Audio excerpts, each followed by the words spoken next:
Hello, coucou, bienvenue à tous et à toutes une fois de plus sur ma chaîne YouTube. C'est avec un grand plaisir que je vous retrouve. On voit même pas mon tableau. Que je vous retrouve cette fois-ci pour vous raconter la première story, la première histoire qui m'est littéralement, voilà, arrivée ici au Canada, à Montréal, en 2012. Non, 2013. Début 2013. Qu'est-ce que je raconte même? 2012, parce que je suis arrivée en octobre, novembre. Cette histoire se passe en novembre 2012. Donc, je suis fraîchement débarquée, fraîchement arrivée au Canada. Je ne sais plus trop les détails du début, de comment j'étais tombée sur l'annonce, le casting. Mais, l'histoire se passe en deux temps. Donc, la première partie commence en 2012 et on a un dénouement de cette histoire en 2017. Donc, en novembre 2012... je ne sais plus si c'est dans le métro ou je ne sais plus si c'était dans un journal que j'étais tombée sur une annonce pour une agence de mannequins. L'agence de mannequins qui s'appelle Mannequin Montréal. Je vais essayer dans la vidéo, je vais vraiment essayer si je suis capable de vous intégrer des clips, genre des échanges de courriels que j'ai eu avec la compagnie. Je vais vous mettre certaines photos que j'ai fait pendant le casting. Je vais peut-être mettre ça ici ou là. Donc, en novembre 2012, je tombe probablement sur une annonce. Alors, comme je dis, je ne sais plus si c'était dans le métro ou si c'était dans un journal que j'ai vu qu'il y avait un casting, un appel à casting pour une agence de mannequins qui s'appelle Mannequin Montréal. En passant, je crois que l'agence n'existe plus. On va revenir au dénouement en 2017. Donc, je réponds, je postule, je crois que j'envoie un courriel. J'envoie un courriel à l'adresse email que j'avais trouvée. Et je vais vous mettre un premier email quelque part là. Donc, j'envoie un courriel pour dire que oui, j'ai vu l'annonce, je suis intéressée. Donc, je donne ma taille, mon âge et tout, et tout, et tout. Et donc, je reçois une réponse de la compagnie, je crois peut-être 2 ou 3 jours plus tard, qui me dit que oui, ils ont pris réception de mon courriel, que donc, on m'invite donc à un grand casting photoshoot qui aura lieu, je ne sais plus la date, je vais relier les courriels tout à l'heure parce que j'ai retrouvé justement c'était même à quoi, quelle heure? À 13h30 ou à 16h30, je ne sais plus trop. Et donc, voilà, on me dit comment est-ce qu'il faut venir, comment est-ce qu'il faut que je m'habille. Dans un des courriels que j'ai retrouvé, que vous pourrez voir là, d'être habillée vraiment sobrement, machin. Et donc, à l'époque, j'habite chez ma tante qui m'accueille quand je viens au Canada. Et donc, elle a 3 filles. À l'époque, elle avait 2 filles avec qui je m'entendais super bien. Parce que la dernière était tellement petite que on ne pouvait pas avoir ses bails ensemble. Donc, je demande donc à ma cousine, la plus grande des filles, si ça l'intéresse de m'accompagner au casting. Elle me dit, ouais, pas trop. Est-ce que je suis même pas allée avec elle seule ou si je suis pas allée avec les deux? Bref, je sais plus si je suis allée avec mes 2 cousines ou une. Donc, elles au pluriel sont d'accord pour m'accompagner. Donc, on va donc à l'hôtel Best Western à Montréal. C'était là qu'avait le casting. Donc, on arrive, il y avait peut-être une 50aine ou une 60aine. C'est-à-dire que la file, le rang commençait à l'extérieur même de l'hôtel. Donc, je suis arrivée à la réception de l'hôtel. Il fallait monter à quel étage là? Parce qu'on était vraiment dans les hauteurs. Placé là-bas en haut, je voyais toute la ville de Montréal. Donc, il fallait que tu arrives là-bas, que tu t'enregistres, que tu donnes ton nom. Puis, tu t'assois dans une salle. On prend encore tes mesures. Puis, vous vous asseyez, vous attendez. Et puis, tu vois comment, de l'autre côté, le photographe est en train de prendre en photo les différentes filles qui sont là. Tu vois les grandes, tu vois des minces, tu vois des noires, tu vois des blanches. Bref, j'avais jamais vu autant de filles minces de toute ma vie réunies à un seul endroit.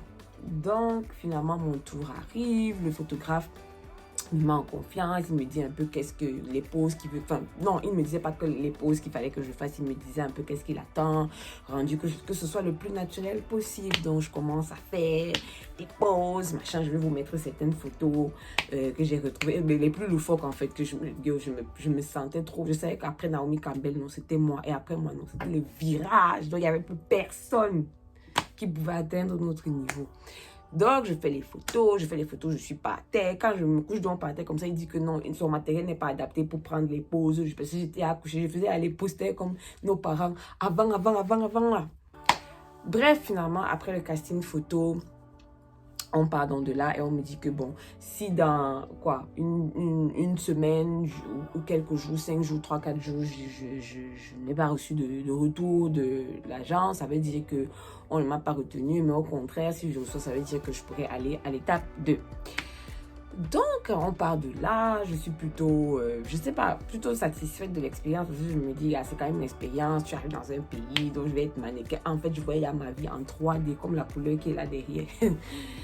Donc, quelques jours plus tard, je reçois donc un mail du photographe, je pense bien, qui me dit que oui, mes photos ont fait vraiment impression. Donc, on m'annonce donc que je suis retenue pour passer à l'étape 2. L'étape 2, maintenant, c'était qu'il fallait donc que je paye pour faire un portfolio. Tu sais, le portfolio, les trucs que les mannequins font là, comme quand tu vas dans les castings, tu apportes ton portfolio, on voit un peu pour qui tu as travaillé, les différents types de campagnes sur lesquelles tu as travaillé, des affaires comme ça, en fait.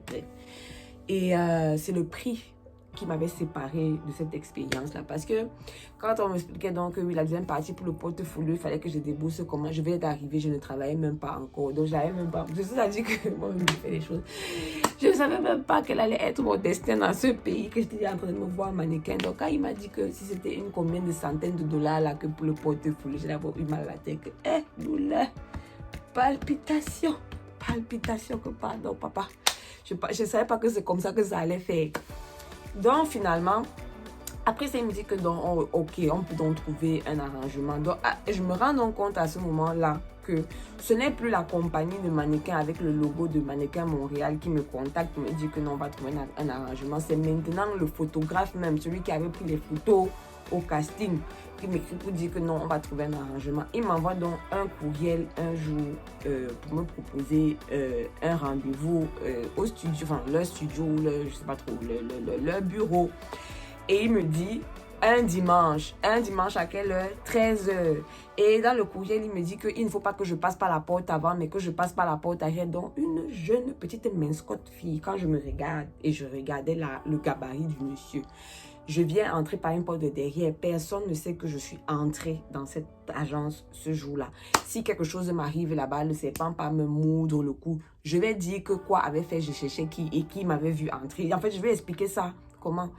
J'en parle dans mes cousines, elles me disent que non, cette histoire est louche là, franchement. Tu sais quoi, comment il peut te donner rendez-vous à 13h dimanche quand il n'y a personne dans les bureaux et puis te dit de passer par derrière? Non, tu sais quoi, laisse faire. Sinon, comme ça qu'on finit de débattre, finalement, j'envoie ça aux oubliettes, je laisse tomber, je ne parle pas parce que c'était trop louche. En même temps, quelqu'un qui est vraiment sérieux, qui me fait quelque chose, peut-être m'aurait relancé si j'étais vraiment la perle rare, genre la dernière étoile qu'on attendait dans le mannequinat canadien. Il m'aurait, je ne sais pas, moi, relancé. Bon, il ne m'a plus revenu dessus, je n'ai plus jamais entendu parler, j'ai enterré ma carrière de mannequinat, comme ça j'ai fait beaucoup de deuil. Quand un jour, donc en 2017, je tombe sur un courriel que je vais mettre en capture de vidéo. Je vais essayer de faire défiler lentement pour que vous puissiez lire. Quand il a commencé à avoir les affaires de MeToo aux États-Unis là et qui a pris l'ampleur au Canada, que les femmes dénonçaient en fait tous les hommes qui dans l'industrie du cinéma, de l'entertainment, du mannequinat, les hommes qui ont eu des comportements qualifiés d'agression sexuelle ou qui ont même eu à violer des femmes, dont chacune venait dénoncer son port, le MeToo. Donc je suis assise un jour comme ça, je reçois donc un courriel, comme vous allez le voir, le photographe qui était propriétaire de l'agence Mannequin Montréal ou Diamanza, parce que quand je lis le courriel, je vois beaucoup de noms. Donc ça veut dire qu'il avait plusieurs petites compagnies là. Donc, il y avait eu un recours par rapport au truc MeToo, qu'il y avait des filles qui ont été violées. Et je me rappelle, c'était passé même aux informations TVA Nouvelle ici. On accusait le photographe, certains filles disaient que oui, quand ils sont venus pour des photos, le gars te propose à boire. Après, il te dit que si tu veux avancer dans ta carrière, il a dessiné avec certaines, il a colorié. C'est quoi, nous sommes des enfants. Il a couché avec certaines. Il y a d'autres qu'il a agressé, genre, il ne te laissait pas en fait le choix, tu te sentais comme forcé en fait d'avoir des relations sexuelles avec lui. J'ai dit que Dada, ça là-bas, mais Jésus sur la bicyclette, Marie, Joseph, les parents de Jésus. Hey! Donc c'est comme ça que j'ai échappé à un viol peut-être. Parce que quand je me revois mon mois d'avant, bon, qui n'a pas beaucoup changé de mon mois de maintenant, mais le gars allait seulement faire une bouchée de moi. Je suis d'abord comme le miondo. Donc, il allait seulement m'attacher, me donner à boire le vin, moi, ma tête tourne seulement. J'allais seulement me retrouver que dans l'affaire là. Donc, on m'avait envoyé un courriel que est-ce que je peux venir témoigner si jamais j'ai été victime d'attouchement ou d'agression sexuelle de la part de ce photographe-là, qu'il faut que je vienne témoigner. J'ai dit que vraiment du plus profond de mon cœur, je me sens solidaire de vous, mais je ne vais pas venir charger quelqu'un qui ne m'a rien fait. Il m'avait effectivement invité, mais je ne suis jamais venue, donc il ne m'est rien arrivé avec ce photographe. C'est là que j'ai dit que merde. Dieu m'aime depuis. Les prières de ma mère aussi, Dieu écoute ça depuis. Parce que je suis en train de voir le film dont une fille a raconté une scène là que je me suis vue en train de tourner la scène là. Ça allait être moi. Parce que c'est exactement ce que la même chose qu'il m'a dit, que non, tu viens tel dimanche, tu passes par la porte de derrière, machin. Elle avait tellement les étoiles dans les yeux, elle savait que non. Elle veut réussir, elle veut faire dans le mannequinat, donc elle a accepté ce que le gars a demandé. Ouais. Coucou. En tout cas, donc aujourd'hui la vidéo Story Time, c'est aussi en fait pour, comment je peux dire, sensibiliser beaucoup. Sachez que vous allez venir, il y a tellement d'offres alléchantes dans ce pays-ci. Pour les trucs, quand quelque chose a l'air trop beau pour être vrai, sache que c'est probablement trop beau pour être vrai. Parce que c'est-à-dire que les choses où on te promet les opportunités d'argent facile, les opportunités de carrière facile, et où tu te retrouves en train d'être victime d'abus sexuels, machin. Surtout l'affaire de mannequinat là dans le pays-ci. L'affaire de mannequinat là, c'est ça qui prennent les gens.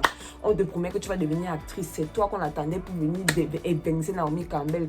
Que tu vas devenir chanteuse, c'est toi qu'on attendait pour que Beyoncé ne soit plus qu'un mauvais souvenir. Bref.